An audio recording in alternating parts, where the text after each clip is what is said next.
Have you ever got so totally lost in playing or running a game of D&D that the world around you just vanished? Have you ever had a genuinely transcendent experience while playing a TTRPG? Do you wanna?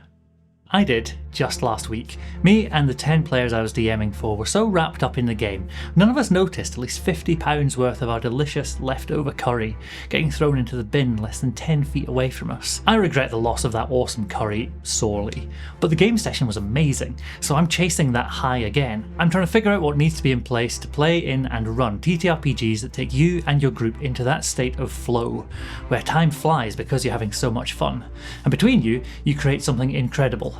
No pressure then, let's see what we can come up with. My name's Rich and this is Renegade Rolls. Have you ever had a session that looked great on paper with combat drama, intrigue and roleplay moments plus a sneaky twist, but when you get to the table the vibes just weren't there and everything felt flat? Trying to pin down the magic that makes a session work can be like trying to catch smoke, and sometimes it could just be good vibes that make your game special. While nothing may be sufficient to ensure an incredible session, there are definitely things that are necessary for it to have a chance. If you're not familiar with Maslow's hierarchy of needs, it's this thing here. It might look a bit like a tier list, but instead of grading things individually, each thing near the top is dependent on those at the bottom. The idea is that in order for us to have the mental space to think about any of the things at the top levels, our needs on the levels below must be met.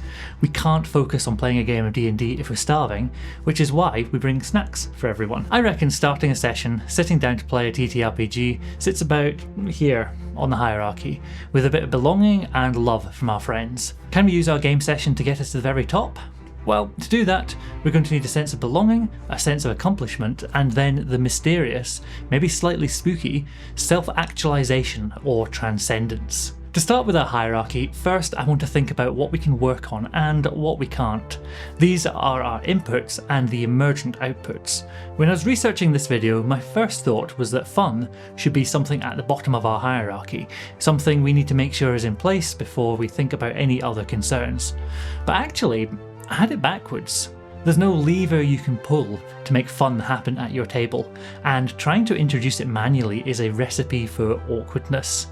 It's the reason no one likes those icebreakers at work where everyone needs to share some crazy fact about yourself. It's also probably the reason that loads of people hate clowns. The elements which did make it to my hierarchy are all things we can actively work on at our table. In no particular order, they are collaboration, story, and mechanics.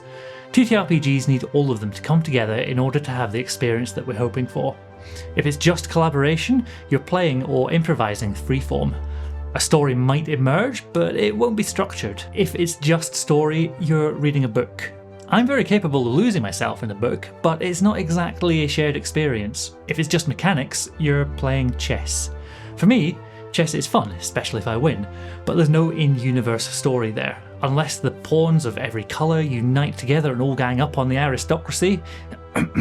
Yeah, so game mechanics are essential to the TTRPG experience. They're how we add tension and uncertainty, and it's what can make the session so much more immersive than a movie. The challenge for all of us is to find the mechanics to support the type of collaboration we want to see at our tables, and the stories that we want our group to tell. If you've been around my channel for any length of time, you'll know that D&D is just one of many TTRPGs I love to play. And if you're looking to get up to speed quickly on a new system, I made a video recently on how to learn all the rules of any TTRPG. The different mechanics of each system constrain the stories that I'm going to tell within them.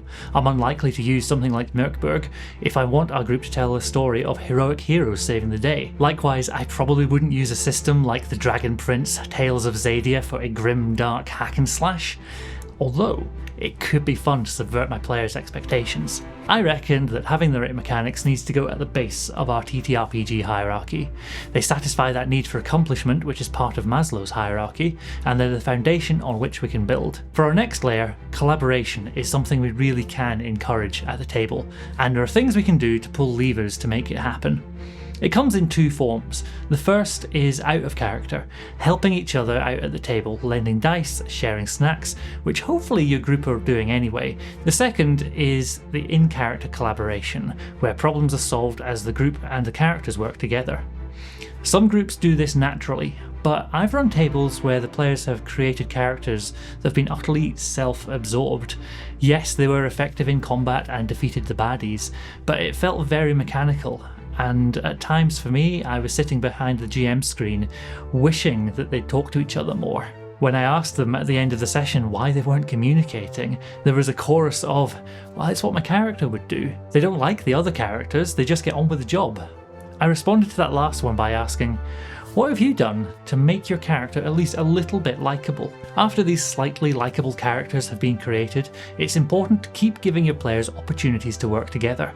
This could be through skill challenges or solving problems, which can only be overcome through the power of friendship and rainbows. But we can do something a bit more subtle. With players that seem willing, though maybe not natural improvisers, I'd recommend trying some guided roleplay moments with them. As the sun sets and the wind grows chill, you gather closer round the campfire. And once you've had your fill of rations, talk turns to the past, failures and regrets. Martin the Warrior, what would you share with your new friends? Hopefully the group will pick up that this is a chance for them to share more of who their character is, but also trust each other with some secrets and maybe find ways to help each other out. Having strong collaboration at the table out of character as well as in character means that everyone is invested in what's going on, even if they're not front and centre in the scene. You'll find that everyone's table manners improve, there'll be less checking of phones and crosstalk, and everyone will be much more immersed in the scene. There's a sense of belonging that can be felt when everyone's working together.